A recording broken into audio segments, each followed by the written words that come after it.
Pueden sentarse, queridos. Les invito para que en esta hora usted pueda leer conmigo dos pasajes. Están en el mismo capítulo, pero son dos historias bíblicas distintas de milagros. Y quiero que usted las pueda ver conmigo. Mateo capítulo 9, verso 1 al 8, y Mateo capítulo 9, verso 20 al 22. Y leemos la palabra del Señor a la gloria del Dios que es Padre, Hijo y Espíritu Santo. Amén. Subió Jesús a una barca, cruzó al otro lado y llegó a su propio pueblo. Unos hombres le llevaron un paralítico acostado en una camilla. Al ver Jesús la fe de ellos, le dijo al paralítico: ánimo, hijo, tus pecados quedan perdonados.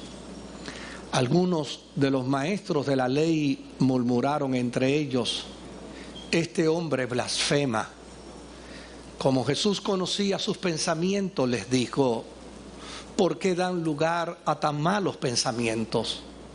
¿Qué es más fácil, decir tus pecados quedan perdonados, o decir levántate y anda?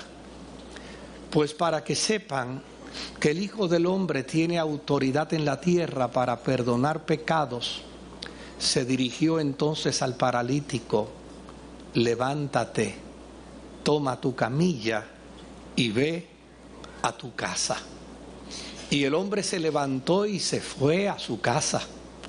Al ver esto, la multitud se llenó de temor y glorificó a Dios por haber dado tal autoridad a los mortales. Mateo, el verso 20 al 22 nos dice: en esto, una mujer que hacía 12 años padecía de hemorragias, se le acercó por detrás y le tocó el borde del manto. Pensaba: si al menos logro tocar su manto, quedaré sana. Jesús se dio vuelta, la vio y le dijo: ánimo, hija, tu fe te ha sanado. Y la mujer quedó sana en aquel momento. Que el Señor añada bendición a su santa y bendita palabra. Estamos ante dos historias de milagros. Dos historias de milagros que evidencian la llegada del reino de Dios con Jesús.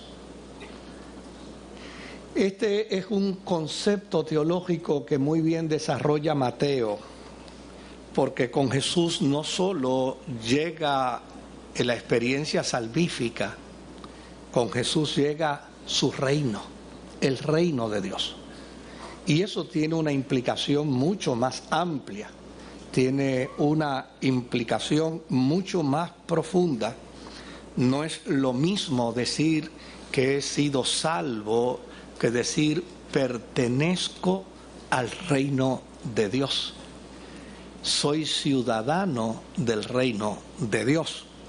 Y en ese sentido, Mateo plantea con mucha importancia y demuestra con mucha solidez que el Jesús que anunciaron los ángeles a José cuando le dijeron que su nombre era Dios con nosotros, no solamente había llegado para presentarse como el Verbo encarnado de Dios, sino que había llegado para traer el reino de Dios a la vida de los seres humanos. Un reino que desde el punto de vista humano era inalcanzable. Para los judíos, el reino de Dios era inalcanzable porque no bien el hombre terminaba de presentar un sacrificio por la expiación de sus pecados, inmediatamente tenía que aceptar que ya era pecador nuevamente, y por lo tanto el reino de Dios se hacía inalcanzable. Para los griegos el reino de Dios se hacía también inalcanzable, porque ellos entendían que Dios había participado de la creación del mundo, pero se había separado de la creación, y por lo tanto ya no había posibilidad de que Dios volviera a acercarse a la creación. El mensaje de Jesús es un mensaje que plantea, que demarca que no solo el verbo de Dios se ha hecho carne, sino que su reino está entre nosotros, que nosotros lo podemos confesar, que nosotros lo podemos aceptar y que nosotros podemos vivir al amparo de su reino, al amparo de su voluntad, al amparo de su propósito y de su intención. Ahora, la presencia de este Jesús en Mateo, que anuncia el reino de Dios, desde luego se va a ver evidenciada. No es simplemente un testimonio soslayado, no es meramente una expresión religiosa llena de retórica, es una presencia que trae cambios extraordinarios a la vida de las personas que se acercan a Él. Por ello, las sanidades en Mateo. Las sanidades en Mateo no es el producto de una acción meramente de ver a una persona enferma y operar en él un milagro de sanidad como si fuera un acto mágico. La razón de los milagros en Mateo es demostrar que quien se acerca a Jesús sufrirá de cambios extraordinarios en su vida, indistintamente lo que pueda estar sufriendo, lo que pueda estar padeciendo. Por eso Mateo trae los milagros, por eso Mateo cuenta los milagros, porque nadie puede acercarse a Jesús y seguir siendo como era. Nadie puede acercarse a Jesús y seguir viviendo como estaba. Todo el que se acerca a Jesús en Mateo sufre cambios extraordinarios en su vida. Y este es precisamente el caso. Una mujer enferma de hemorragias, que había vivido, según la tradición, en el contexto en el que se da la experiencia, había vivido en estado de impureza por 12 largos años, según la ley judía. ¿Qué decía la ley judía en casos como el que padecía a esta mujer? La ley judía decía en Levítico 15, verso 19 en adelante: cuando a una mujer le llegue su menstruación, quedará impura durante 7 días. Todo el que la toque quedará impuro hasta el anochecer. Todo aquello sobre lo que ella se acueste mientras dure su periodo menstrual quedará impuro. Todo aquello sobre lo que ella se siente durante su periodo menstrual quedará impuro. Todo el que toque la cama de esa mujer deberá lavarse la ropa y bañarse y quedará impuro hasta el anochecer. Verso 22. Todo el que toca algún objeto donde ella se haya sentado deberá lavarse la ropa y bañarse y quedará impuro hasta el anochecer.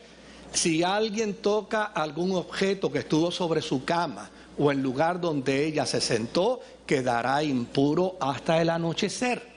Si un hombre tiene relaciones sexuales con esa mujer, se contaminará con su menstruación y quedará impuro durante 7 días. Además, toda cama en la que él se acueste quedará también impura.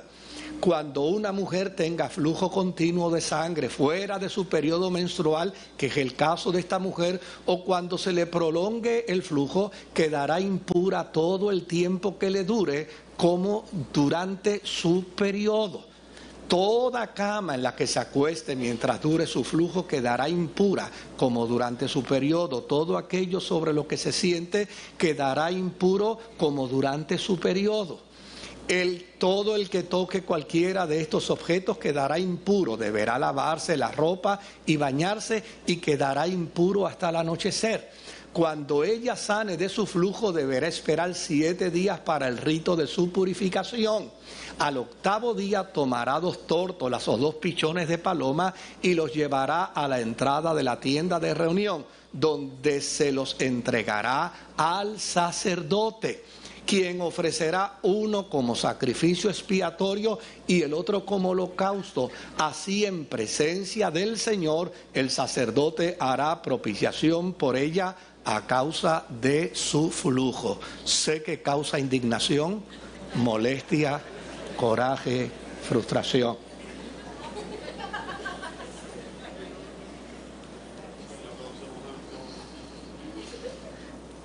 Pero este es el caso de esta mujer. En el contexto histórico, esto es lo que esta mujer está viviendo, está experimentando. Mateo dice, Jesús llegó, el Verbo encarnado de Dios se hizo presente y vino a transformar todo el sistema de interpretación religiosa para que el ser humano que se encuentre con Él pueda vivir reconciliado con Dios. Ahora se entiende mejor, ahora uno lo descubre mejor, ahora uno lo ama más, ahora uno entiende perfectamente el propósito de Jesús, de su llegada. Aquella mujer estaba inmersa en un contexto histórico lleno de religiosidad que la denigraba, que la humillaba, que la marginaba, que la separaba de toda experiencia de relación con el Eterno, simplemente porque unas reglas que se habían establecido como propósito de purificación en el sentido de un pueblo que iba a transitar por un desierto y que había que tomarse unas ciertas medidas, finalmente se convirtieron en reglas religiosas que incapacitaban al ser humano a una relación sana, saludable con el Dios del cielo. Ahora, fíjese lo que dice, que esta mujer se colocó por la parte de atrás de Jesús. Se colocó detrás de Él. ¿Por qué se coloca detrás de Él? Porque llana y sencillamente ella estratégicamente sabe que si se coloca frente a Él, no lo iban a dejar acercarse, no le iban a permitir llegar hasta donde Él, porque quien la tocara iba a quedar impuro. Y ella se acerca por la parte de atrás, y ahora acercándose por la parte de atrás, toma una conclusión en su vida. Dice, no le voy a llamar la atención, no voy a hablar con él, no le voy a pedir que me atienda, simplemente voy a tocar las borlas que están en la punta de su manto. Y usted dirá, ¿y por qué no le tocó el cuello de la camisa? ¿O por qué no le tocó la sandalia? ¿Por qué le tocó la borla de su manto, lo que estaba en la punta de su manto? Mire lo que nos dice en Números capítulo 15, verso 38 al verso 39. Dice, que les dijera a los israelitas, ustedes y todos sus descendientes deberán confeccionarse flecos y coserlos sobre sus vestidos con hilo de color púrpura. Estos flecos les ayudarán a recordar que deben cumplir con todos los mandamientos del Señor y que no deben prostituirse ni dejarse llevar por los impulsos de su corazón ni por los deseos de sus ojos. Fíjese qué interesante. Estas borlas tenían una representación cabal para los israelitas. Ellas significaban una buena disposición de enfrentarse a Dios, de acercarse a Dios y de esperar en Él una acción de su gracia. Porque aun cuando se pudiera sentenciar desde el exterior la vida de alguien, finalmente Dios conoce el interior del corazón. Y para toda aquella sociedad, aquella era una mujer impura, pero para ella entendía que podía tocar las borlas del manto de Jesús, porque la sentencia de impureza sobre de ella era una sentencia que le adjudicaba a la sociedad, no era una sentencia que le adjudicaba su corazón. Y a fin de cuentas el mensaje es bien claro: los hombres miramos lo que está delante de nuestros ojos, pero Dios siempre mira ¿qué? El corazón. Por esa razón la mujer entendió perfectamente: ¿qué puedo tocar de él?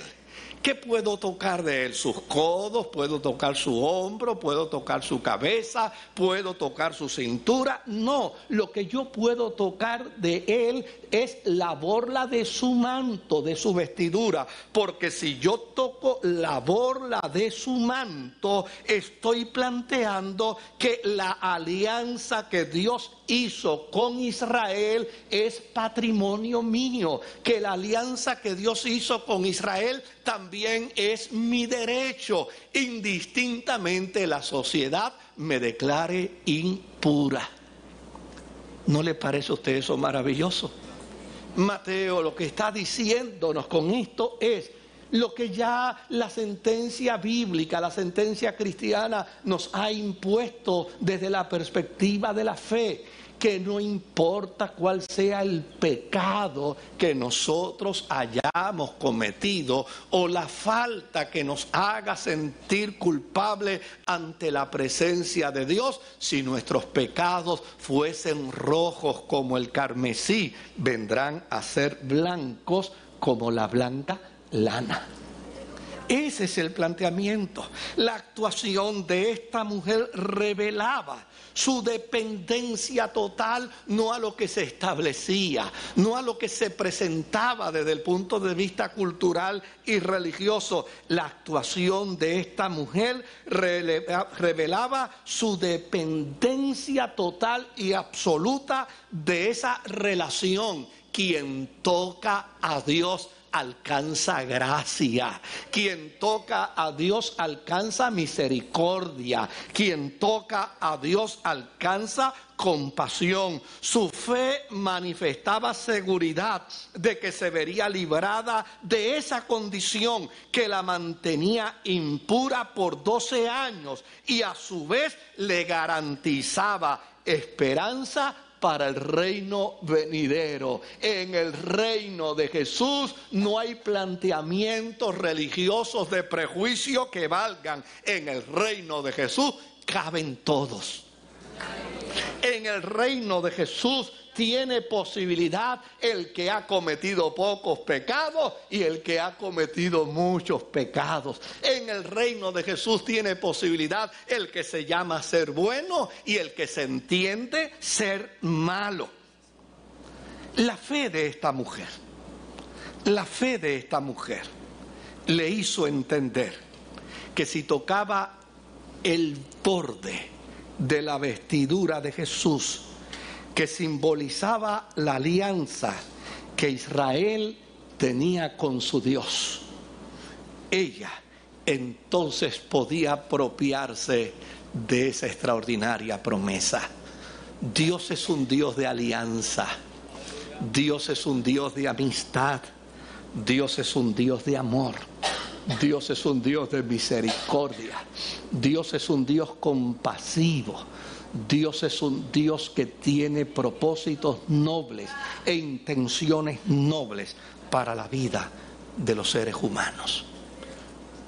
Si nosotros pudiéramos comunicar el evangelio que nos presenta la Escritura, pudiéramos lograr que la gente se convenciera de su necesidad de Jesucristo. La reacción de Jesús le reconoce inmediatamente. Fíjese que bajo la sentencia de la ley judía,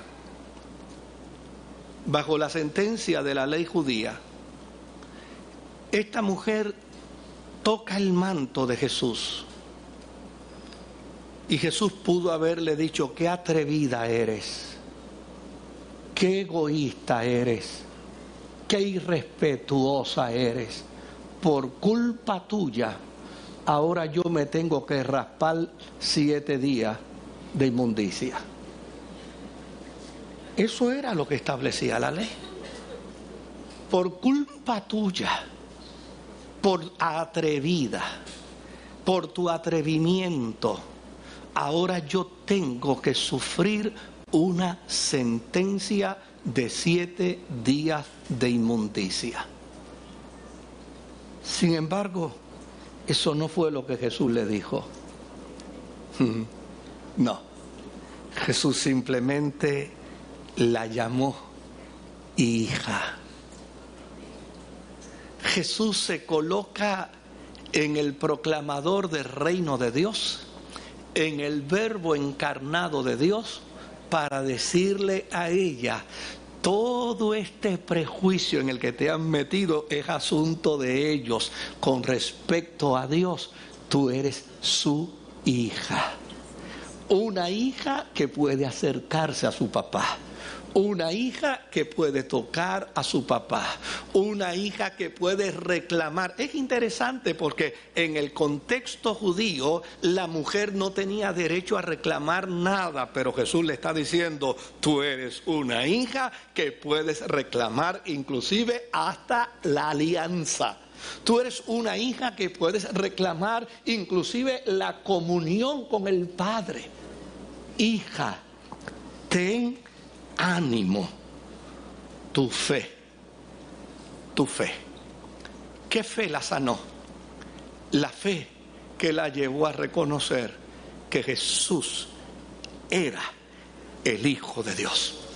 La fe que la llevó a reconocer que las borlas del vestido de Jesús representaban la alianza que Israel tenía con Dios, pero ahora una alianza que había sido completada y que había sido cumplida con su presencia. Tu fe te ha sanado. Vete en paz. La otra historia es la curación de un hombre paralítico, también dentro del mismo contexto. Porque si bien es cierto que en el caso de la mujer, obviamente mientras estuviera su condición de flujo de sangre era considerada impura, no es menos cierto que en el caso de este hombre, mientras estuviera paralítico, estaba rechazado por Dios. En el tiempo de Jesús la enfermedad era una maldición. En el tiempo de Jesús quien padecía una enfermedad estaba siendo castigado por Dios. Así es que este hombre paralítico va a ser otro testimonio más de que Jesús ha llegado. Y con su llegada ha llegado el reino de Dios. Y con el reino de Dios ha llegado todos los beneficios que dentro del reino de Dios el hombre y la mujer pueden recibir. Ahora bien, con la curación de este hombre paralítico, Jesús se va a revelar como Hijo de Dios, pero un Hijo de Dios con autoridad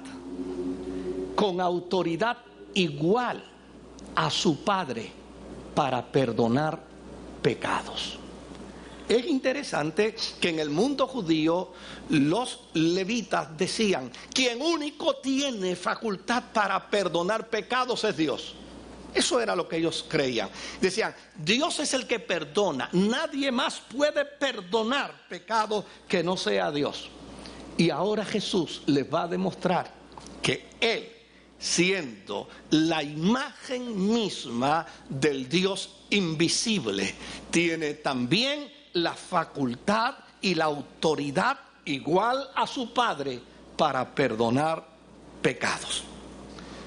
Desde luego, Mateo no dice que la fe la tenía el paralítico, y eso habría que investigarlo bien dentro del marco de Mateo, porque desde luego este es un acto donde el paralítico no tiene ¿qué? No tiene fe. La fe no era del paralítico. Aquí la fe era de los hombres que, venciendo todo obstáculo, le trajeron hasta su presencia. O sea, el paralítico no habla aquí. El paralítico no opina. El paralítico no solicita.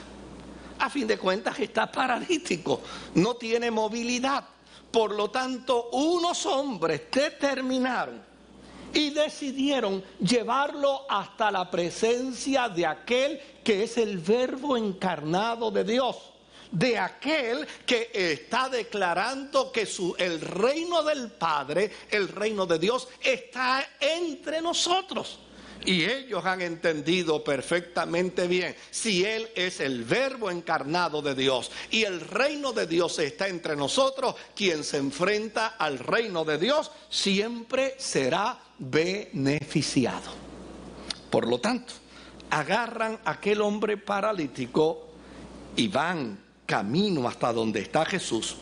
Y ustedes conocen toda la historia, toda la peripecia que ellos tuvieron que realizar para poder llevarlo hasta su presencia. Jesús ahora ve al paralítico frente a él y se dirige al paralítico. ¿Y cómo lo llamó? ¿Cómo lo llamó? Lo leímos, lo llamó hijo. Es decir, a ella la llama hija y a él le llama hijo. Ella actuó bajo la fe que reconoce que Jesucristo es el Verbo encarnado de Dios y bajo la fe que reconoce que Él es el cumplimiento de la alianza. Él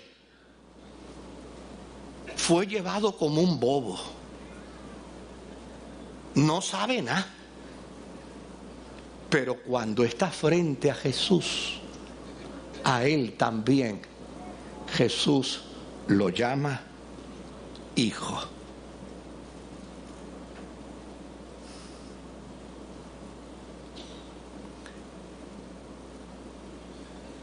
Y le perdona. Le perdona. Porque es importante que cuando nosotros invitamos a la gente a confesar pecado, realmente no los estamos invitando a pedir perdón. El perdón ya fue concedido. Boba es la gente que, conociendo que Dios le perdona, no se acercan a Él a recibir el perdón. Boba es la gente que, reconociendo que en Cristo siempre hay perdón, que no hay pecado que pueda traspasar la cruz de Cristo y seguir incólume. No hay pecado que pueda traspasar la cruz de Cristo y seguir siendo pecado. Tonta es la gente cuando no pueden entender perfectamente el mensaje del Evangelio. El mensaje del Evangelio no pretende decirle a la gente: vengan a confesar sus pecados a ver si Dios los perdona. El mensaje evangélico es todo lo contrario. Lo que le dice al pecador es: vengan porque ya hay perdón de Dios para sus pecados. Ya el perdón está realizado. Ya el perdón está declarado en aquel consumado es de la cruz. Ya el perdón de Dios es una realidad para los seres humanos. Note bien que este individuo fue llevado no con las mismas motivaciones, no con el mismo propósito. A este lo llevaron, ella llegó. A este lo trajeron. Y probablemente, permítame yo inferir, probablemente hasta refonfuñó. Tengan cuidado, ustedes me van a matar aquí, subiéndome por esta azotea. ¡Ay, mi madre! Pero cuando llega frente a Jesús, Jesús le da la buena noticia. ¿Sabes algo? Ya tus pecados han sido perdonados. Yo te perdono. Y desde luego le llama hijo como una señal de que el reino de Dios no ha venido a otra cosa. El reino de Dios ha venido a restaurar la relación del hombre con Dios. Ese es el pacto más extraordinario que uno encuentra en el reino de Dios. A veces uno escucha tanto planteamiento equivocado desde el punto de vista de la predicación que uno se escandaliza con los planteamientos. Y es porque el mensaje es tan sencillo y es tan simple. El reino de Dios ha llegado. El reino de Dios está entre nosotros y el propósito del reino de Dios es restaurar. Note bien lo que dijo Jesús. Yo no he venido al mundo para condenar al mundo, sino para que el mundo sea ¿qué? Salvo. El propósito y la intención del reino de Dios es salvar. No sé por qué razón a tanta gente se le mete en la cabeza que es más importante mandar a la gente al infierno que al cielo. No sé por qué razón hay gente que llana y sencillamente prefieren convertirse en terroristas del púlpito, asustando a la gente para no tener un encuentro con Dios. Cuando el propósito del reino de Dios es claro, el Hijo del Hombre no vino para condenar al hombre, sino para que el hombre sea salvo por él. Jesucristo dijo, el que vino a matar, el que vino a robar, el que vino a destruir se llama diablo. Yo he venido, yo Jesús, el Verbo encarnado de Dios, el Hijo de Dios, el que trajo el reino de Dios, yo he venido para que el mundo sea salvo. No he venido para condenar, he venido para salvar. Y desde luego, allí estaban los escribas. Y los escribas entienden que el perdón es una gracia que solo Dios da. Y no la da todos los días. Los escribas eran especiales, ¿sabe? Alguna gente se parece a los escribas todavía el día de hoy. No es todos los días que Dios da perdón. Es de vez en cuando. ¿Sabe cuándo los escribas decían que Dios daba perdón? El día de la expiación, una vez al año. Ese es el día que Dios da perdón. Y cuidado, porque ese día agarraban un animalito y allí le tiraban todas las maldiciones del pecado y después lo sacaban al desierto. Y entonces se quedaban acá comiéndose las uñas diciendo que no regrese, porque si el animalito regresaba de nuevo, quería decir que Dios no había perdonado nada.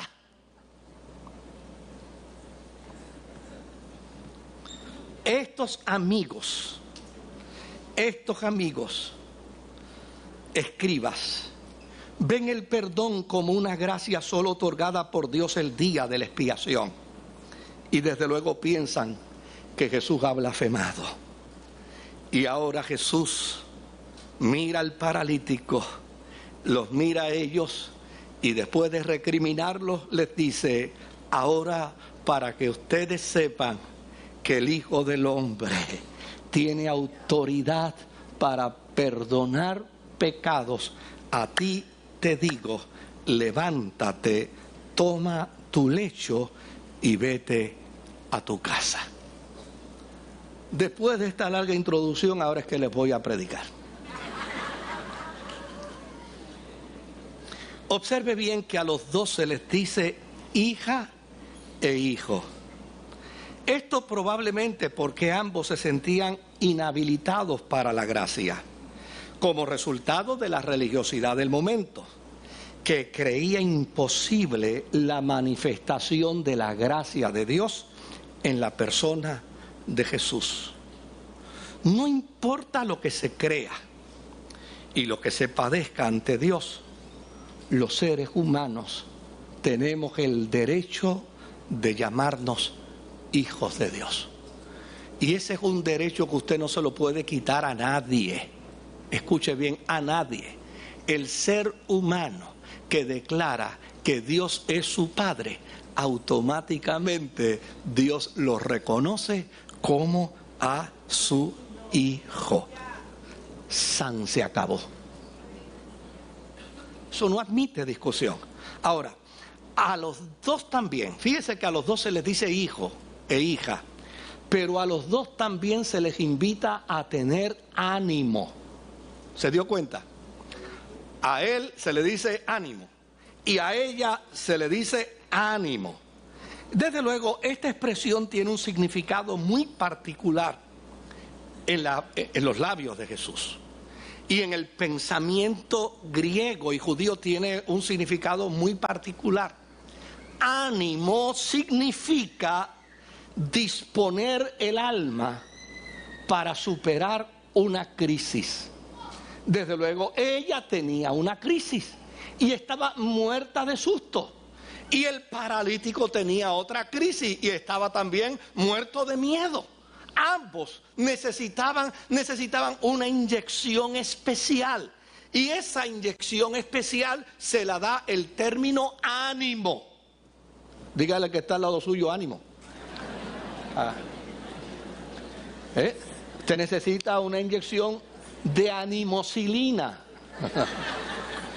Ánimo. Ellos necesitaban esa inyección, ambos la necesitaban. Ahora, hay varios planteamientos bíblicos que demuestran cómo y qué nos puede llevar a nosotros al desánimo. En el caso de esta mujer era la religiosidad. En el caso de este hombre era la religiosidad. La religiosidad decía qué cosa: tú eres impura mientras tengas un flujo de sangre.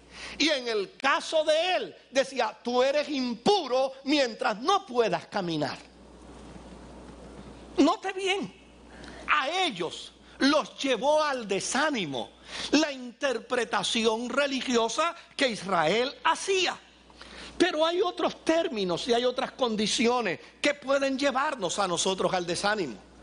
Al pueblo de Israel, en Números 21 y versículo 4, dice: los israelitas salieron del monte Or por la ruta del Mar Rojo, bordeando el territorio de Edom, y en el camino se impacientaron, es decir, se desanimaron. La dureza del camino te puede llevar al desánimo. Hay gente que cuando uno le dice ánimo, quieren insultar a uno, porque dicen ánimo cuando tú vas por un sendero distinto, pero en el que yo voy, la dureza del camino me produce desánimo. ¿Qué otra cosa puede producirnos desánimo? La dificultad de la tarea. La dificultad de la tarea. Tener que asumir responsabilidades de las que no podemos desembarazarnos de ellas jamás. Hay gente que tiene tareas y responsabilidades que son como una hipoteca, ¿verdad? La dificultad de las tareas. En Nehemías 4:10 dice: por su parte la gente de Judá decía, los cargadores desfallecen, pues son muchos los escombros, no vamos a poder reconstruir esta muralla. Es decir, la dificultad de la tarea. Yo no sé cuántos de los que están aquí están experimentando desánimo como resultado de la dureza del camino que tienen. ¿O cuántos pueden estar afrontando desánimo como resultado de la dificultad de la tarea que se le ha encomendado? A veces tareas que se han heredado sin quererlas. ¿Qué otra cosa puede producir desánimo? La Biblia dice que puede producir desánimo la prosperidad de los malos. Cuando usted desde el balcón de su casa ve al sinvergüenza prosperar, al malo prosperar, y usted ni fu ni fa. Y usted dice, pero ¿cómo es posible que ese hijo del diablo esté tan próspero y yo estoy aquí comiéndome un cable? ¿Verdad? Mire lo que dice el salmista, Salmo 73, verso 2 al verso 3. Yo estuve a punto de caer. Tenga cuidado si está en el balcón. Como resultado del desánimo por la prosperidad de los malos. Yo estuve a punto de caer y poco me faltó para que resbalara. Sentí envidia de los arrogantes al ver la prosperidad de los malvados. ¿Qué otra cosa puede crear desánimo? Puede crear desánimo la demora en alcanzar lo que deseamos. Yo escuché a una persona hace unos días atrás que le hicieron una entrevista y por fin le hicieron justicia. Y dice, justicia tardía no es justicia. El tipo todavía seguía desanimado.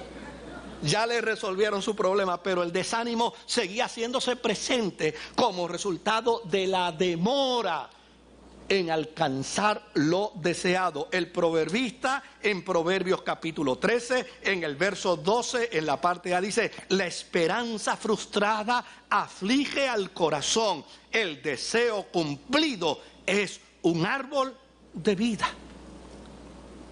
Pero déjame decirte algo, no eres tú el único que has sufrido desánimo por la dureza del camino, por la dificultad de la tarea, por la prosperidad de los malos, por la demora en alcanzar aquellas cosas que deseas alcanzar. No eres tú solo quien sufres desánimo.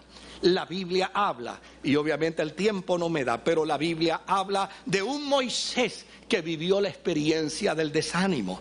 Números capítulo 11 y versículo 15. La Biblia habla de un Josué que vivió la experiencia del desánimo en Josué capítulo 7 y versículo 7. La Biblia habla de un Elías que sufrió la experiencia del desánimo en Primera de Reyes, capítulo 19 y verso 4. La Biblia habla de un Job que vivió la experiencia del desánimo en el capítulo 10 y versículo 1. La Biblia habla de un salmista que vivió la experiencia del desánimo en el Salmo 42 y verso 6. Dice, me siento sumamente angustiado, por eso mi Dios, pienso en ti desde la tierra del Jordán, desde las alturas del monte, desde el monte de Misar. La Biblia habla de un profeta llamado Jeremías. Jeremías capítulo 15 y versículo 10. Que sufrió también la experiencia del desánimo. La Biblia habla de dos discípulos. Permítame usar esta expresión a manera de broma, nadie me lo tome en serio. La Biblia habla de dos discípulos que se pusieron de acuerdo, los que trabajaron con los evangelios y de manera bien sinvergüenza obviaron sus nombres. Y les llamaron caminantes de Emaús. No quisieron poner los nombres de ellos porque quién le iba a creer después como apóstoles que habían vivido esa experiencia. Pero eran dos discípulos. Dos discípulos que caminaban hacia Emaús. Y ambos sufrieron desánimo. Así es que yo puedo apuntarme una por cualquiera de los dos lados en esta mañana con ustedes. Motivarlos al ánimo por la Escritura o finalmente decirle mal de mucho, consuelo de todo. Usted decide. Pero usted no es el único. Usted no es el llanero solitario de la vida. No, usted no es la llanera solitaria de la vida. Hay muchas razones que pueden llevarnos a nosotros al desánimo. Dije al principio que el término ánimo en Jesús significa disponer tu alma para superar las crisis. ¿Qué quiere decir esto? Disponer tu alma para superar las crisis. Si tomamos las palabras de Jesús dichas, por un lado, a la mujer del flujo de sangre, y por el otro lado, a este hombre paralítico, uno descubre automáticamente que ellos necesitaban el reconocimiento de hijos. Porque lo interesante de esto es que Jesús está anunciando que el reino de Dios se ha establecido. Pero si anuncia que el reino de Dios se ha establecido y no reconoce al ser humano como hijo o como hija, entonces ¿para qué sirve el reino de Dios? ¿Qué función tiene el reino de Dios? Eso es lo que a veces yo no puedo entender en el campo evangelístico, en el campo de la evangelización, en el campo de la misionología. Oiga bien lo clarito que es esto, sobre todo para estos 125 que están viniendo a los estudios los martes para trabajar en el campo del evangelismo. Escuche bien esto es fundamental y esto es claro. Jesús está hablando del reino de Dios, un reino que ha llegado a la tierra, un reino que se ha establecido y un reino que obviamente lo que pretende es lo que dice la Escritura. La voluntad de Dios es que nadie, oiga bien, nadie, escúchelo bien, nadie se pierda, sino que todos procedan al arrepentimiento. El milagro de la multiplicación de los panes y los peces es un milagro cuya intención es hablar de evangelización. Y en ese milagro cuya intención es hablar de evangelización, una de las palabras más claras que Jesús dijo ahí fue que no se pierda ¿qué? Que no se pierda nada. Nada. En el milagro de la salvación nadie se puede perder. Esa debe ser la consigna que debe estar en nosotros. Hay gente que, gracias a Dios que no los ponen en la puerta del cielo, porque discriminarían para que unos se salven y otros se pierdan. Es más, gente que me está escuchando probablemente en la televisión dice, este está más perdido. Porque hay gente que no puede entender la claridad del evangelio y no pueden entender el propósito y la intención. Cuando la Biblia dice que Jesucristo murió en la cruz del Calvario, Él no murió por algunos, Él murió ¿por quiénes? Por todos. Él derramó su sangre por todos, por los buenos y por los malos, por los santos y por los pecadores, porque a fin de cuentas nadie se enfrenta ante Dios por bueno ni por santo ni por pecador. Todo ser humano se enfrenta ante Dios porque Jesucristo es el puente que nos conduce a Dios. Él dijo, yo soy el camino, yo soy la verdad, yo soy la vida y nadie irá al Padre si no es por mí. Así es que había que darle una inyección. ¿Y cuál era la inyección? Ánimo, ánimo. Dispón tu alma para superar esta crisis. ¿Cuál es la crisis que tiene esta mujer? La crisis de esta mujer es que su religión le dice inmunda. Vamos, supera esta crisis, supérala. ¿Cuál es la crisis del paralítico? La crisis del paralítico es que su religión le dice impuro, inmundo. Por eso Jesús le está diciendo, ánimo, no te quedes ahí, no te quedes en esa posición. ¿Cuál es la situación que tal vez te está impidiendo a ti como cristiano y como cristiana la dureza del camino? Pues escucha lo que el Señor te está diciendo en esta mañana. Si te ha tocado un camino difícil por el cual estás transitando en este momento, ánimo, dispón tu alma para superar la crisis. ¿Cuál es tu dificultad en este momento? Una tarea difícil. Ay, pastor, es que me han dado a los nietos para criarlos ahora. ¡Ánimo! Pastores, que ahora últimamente mi marido, yo no sé qué le está pasando. ¡Ánimo! ¿Qué te han dado? Una tarea difícil para realizar. ¡Ánimo! ¿Qué quiere decir ánimo en la expresión de Jesús? Dispón tu alma para superar la crisis. ¿Cuál es tu debilidad en este momento? ¿Qué te ha desanimado? Que ves a un montón de gente prosperar y tú no prosperas. ¡Ánimo! Ánimo. Dispón tu alma para superar la crisis. ¿Qué es lo que te está sucediendo? Que llevas tanto tiempo orando y todavía lo que estás pidiendo no llega y por eso te has desanimado. ¡Ánimo! Ten ánimo, dispón tu alma para superar la crisis. Lo que venga a tu mente no es lo importante es lo que el Jesús del cielo, que ha establecido su reino, nos está diciendo en esta hora. Y lo que Él te dice es ánimo. Hay que disponer el alma para superar la crisis. Fíjate que la mujer tenía fe, pero necesitaba ánimo. Y el paralítico no se sabe, pero los que lo trajeron tenían fe, pero necesitaba el ánimo. Óyeme, tú necesitas ánimo para superar tu crisis. Eso es lo que Dios quiere que tú hagas. Eso es lo que Dios quiere que tú hagas. Tal vez lo que nos falta en este momento es poder simplificar ese concepto de disponer el alma para superar la crisis. ¿Con qué se come esto? ¿Cómo lo puedo hacer? ¿Cómo lo puedo realizar?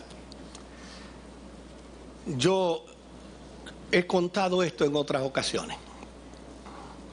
Cuando recién comenzó la construcción de un edificio que está detrás del Hospital Metropolitano, por ahí a la parte de atrás, que ahí estaba el Departamento de Corrección.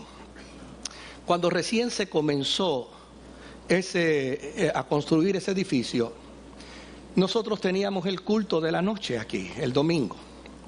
Y obviamente yo estaba allá afuera, eran tal vez como las 6 de la tarde. Y llegó un señor en un carro y entró. Y me dice, ¿quién es el pastor? Y yo obviamente le dije, ¿para qué lo quiere? Uno nunca sabe. ¿Para qué lo quiere? Me dice, no es que yo estoy moviendo un terreno aquí al lado y quisiera saber si a ustedes les interesa para rellenar las partes que ustedes tienen allá. Digo, bueno, yo soy el pastor, pero el que brega con eso no ha llegado, no está aquí en este momento. Me dice, pero no importa, me gustaría, usted pudiera acompañarme un momentito. Le digo, mire, lo que pasa es que va a comenzar el culto ahorita y yo no, pero mire, si es cuestión de minutos, usted va conmigo, entramos un momentito ahí al solar y usted ve el material para que usted vea que es un buen material. Y yo, señor, lo que pasa es que, mire, el culto comienza ya dentro de unos 15, 20 minutos y yo realmente no puedo. Venga conmigo un momentito y lo vemos. Bueno, pierdo más tiempo diciéndole que no aquí que... Pues me monté con él en su carro, salimos por ahí y llegamos allá. Pero al tipo se le ocurrió probarme cuán bueno era el terreno. Aquello era un lodazal, aquello estaba lleno de bache. Y el tipo se ha metido con el carro por allí para adentro. Y cuando se metió en el carro empezó a patinar y finalmente terminó en el mismo medio del terreno que no se podía mover. Y ya yo me veía quitándome los zapatos, subiéndome los pantalones, yo me veía entrando por aquí todo lleno de fango, buscando una manguera para quitarme el fango. Yo decía, pero este hombre, realmente no dije eso, dije, hijo del diablo, me ha metido aquí en este problema, mira dónde me ha metido este hombre. Y yo empecé a impacientarme, empecé a molestarme, porque la verdad era esa. Yo decía, ahora el culto empieza, yo no estoy, y mira la situación. Y él me mira y me dice, no se preocupe, pastor, no se preocupe, tranquilo. Este carro es 4x4. Y dije, es 4x4. Me dice, sí, este carro es 4x4. Ya usted verá. Aló una palanca. Y cuando aló la palanca, el carro empezó a moverse de un lado para otro. Yo sentía todo aquel fango cayendo en los cristales. Y empezó a moverse a derecha y a izquierda. Y finalmente me sacó de aquel lodazal y me trajo sano y salvo hasta aquí. Y yo entré, le dije, después hablaremos con el ingeniero para que hable con usted sobre eso. Y entré al culto. ¿Sabe qué es ánimo? Ánimo es ponle el 4x4 a tu problema. Eso es ánimo. Ánimo. Métele el 4x4. Ánimo es disponer el alma. Cuando ya dice, ay, las fuerzas no me dan. Mentira, hay un alma que todavía tiene fuerza. Métele el 4x4. Cuando diga, la dureza del camino no me permite subir la falda. Métele el 4x4. Cuando la dificultad de la tarea te haga la vida agobiada, usa el 4x4. Jesús te está diciendo, ánimo, dispón tu alma para superar la crisis. El salmista dice, joven fui y me he puesto viejo. Note bien que dije que fue el salmista, no yo. El salmista dice, joven fui y me he puesto viejo y no he visto a un justo desamparado, ni su simiente que mendigue pan. ¡Ánimo! ¡Ánimo! Levántate de tu crisis con ánimo. Levántate de tu dolor con ánimo. Levántate de tu adversidad con ánimo. Haz que la experiencia del trabajo del infierno se vea frustrada. Me encanta el planteamiento de Jeremías cuando dice, Jehová estaba conmigo como un gigante poderoso. ¿Sabe dónde estaba él? Él estaba en la mazmorra. ¿Sabe qué era la mazmorra? Un hueco en la tierra donde prácticamente se metía al reo a presión, se le empujaba por los hombros, luego por la cabeza y se le metía ahí dentro de ese hueco que tenía las medidas de su altura y las medidas de su anchura. Yo pienso en eso y yo que soy medio claustrofóbico, allí lo metieron a él. Ahora, nota bien lo que él dice. Yo no sé cómo Dios se las ingenió. Allí cabía solo yo.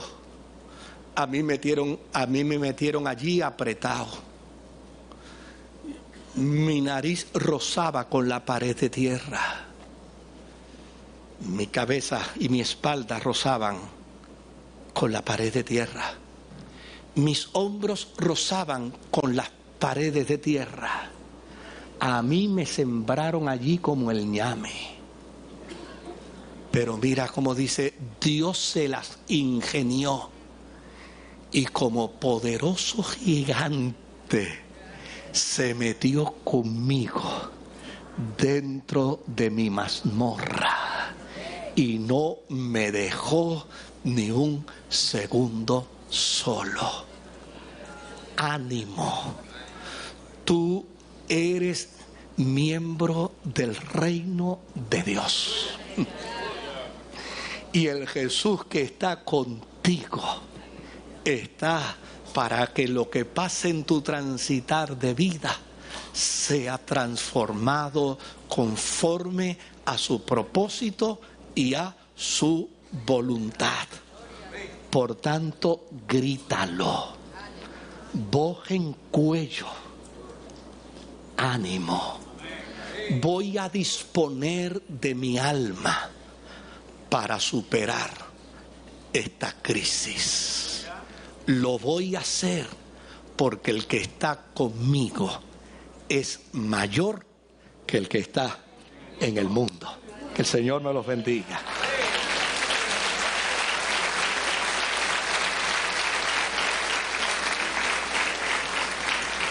Inclina tu cabeza por un momento.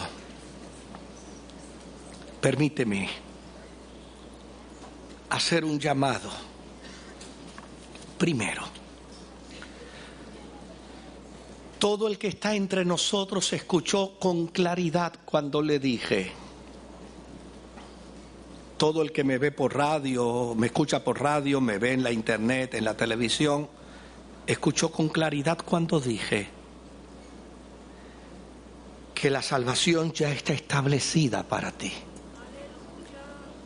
Está garantizada para ti. Lo que te falta es que te apropies de ella y vengas a tomarla. El vehículo, la llave, la propiciación de esa salvación es Jesús. Si hay alguien en nuestros medios que desea abrazarse a Jesús, yo lo invito ahora para que donde esté me levante su mano. Yo quiero orar a Dios por usted. Hay 2 manos levantadas, una tercera mano levantada, una cuarta mano, una quinta mano levantada. Dios te bendiga. Si hay alguien más, yo quiero orar a Dios por usted. Usted atrévase a orar. Tenga la gentilidad, atrévase y llegue conmigo hasta aquí al frente. No tenga ningún temor. Pero de esto es que trata la salvación. De esto es que trata la salvación. Yo le invito, no tenga ningún temor, acérquese hasta acá, venga hasta acá, diga con permiso y se acerca hasta acá. Dios te bendiga. Dios te cuide mucho, Dios te bendiga. Dios te guarde. Bendiga al Señor. De eso es que trata la salvación, Dios te cuide. De eso es que trata. Le hacemos creer a la gente que hay que pasar tanto trabajo. Mira, la salvación ya está hecha. Ya está hecha. Ya está realizada. Lo que hay que venir es a tomarla. A tomarla. Dios te bendiga. Póngase en pie, querido. Denle un aplauso grande a esta gente que está aquí en el altar. Dios te bendiga. Dios le bendiga. Aleluya. Aleluya. Aleluya. Señor, aquí están estos tus hijos y estas tus hijas.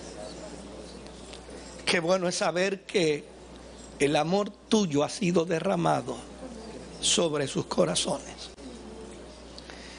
Y que probablemente en el mismo escenario en que estaba esta mujer y estaba este paralítico, han estado ellos, pensando que la salvación es para otros. Que la redención es para otros, que la amistad contigo es para otros y no para ellos. Pero qué bueno cuando tu palabra trae convicción para hacer saber que por más malos que hayan sido nuestros pecados, el sacrificio de Cristo en la cruz fue para nosotros, fue para ellos. Ahora, Señor, yo ruego a ti en el nombre de Jesús que tu gracia venga y les toque. La paz que sobrepasa toda comprensión humana se apropie de ellos en este momento. Y yo declaro lo que tu palabra declara: son tuyos, son tuyas. Nada ni nadie les podrá arrebatar de tus manos. Te pertenecen y los exhibes como trofeos tuyos, ganados en la cruz del Calvario.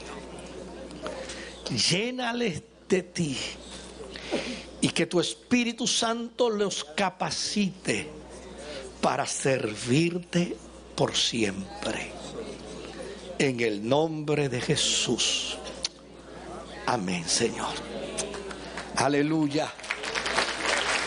Aleluya. Aleluya.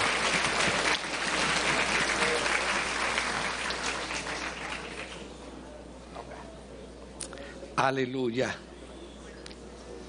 Gracias, Señor.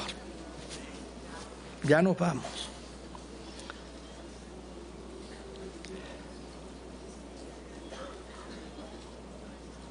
Pero tómale la mano al que está al lado tuyo con respeto y con mucha deferencia. Y levántasela en alto si le es posible.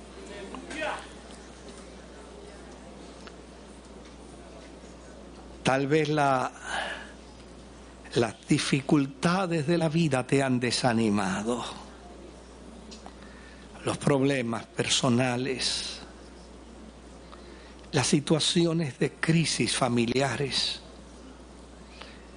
los problemas matrimoniales, la situación económica te ha desanimado. Pero frente a ti hay un Jesús que te ha hecho heredero de su reino, que te ha dicho: hijo, hija, ánimo. Dispón tu alma para superar la crisis. Yo estoy contigo. Señor, mira a este tu hijo, a esta tu hija.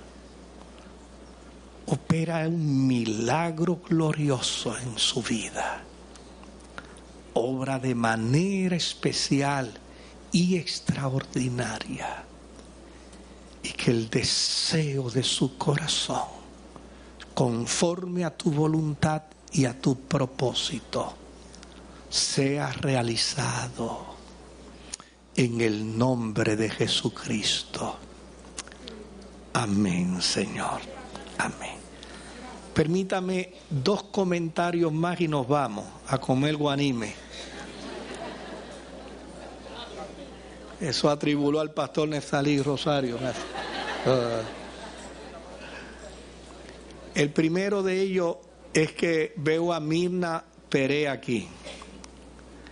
Mirna fue a los Estados Unidos, se sometió a una operación muy difícil por la cual nosotros estábamos orando, y la veo aquí hasta más rejuvenecida. Aleluya. Nos alegra inmensamente, pero inmensamente, que Mirna y Rafi ya estén acá. Por el otro lado, hay un hermano nuestro, Ronald Carrasquillo. Ese es un titán.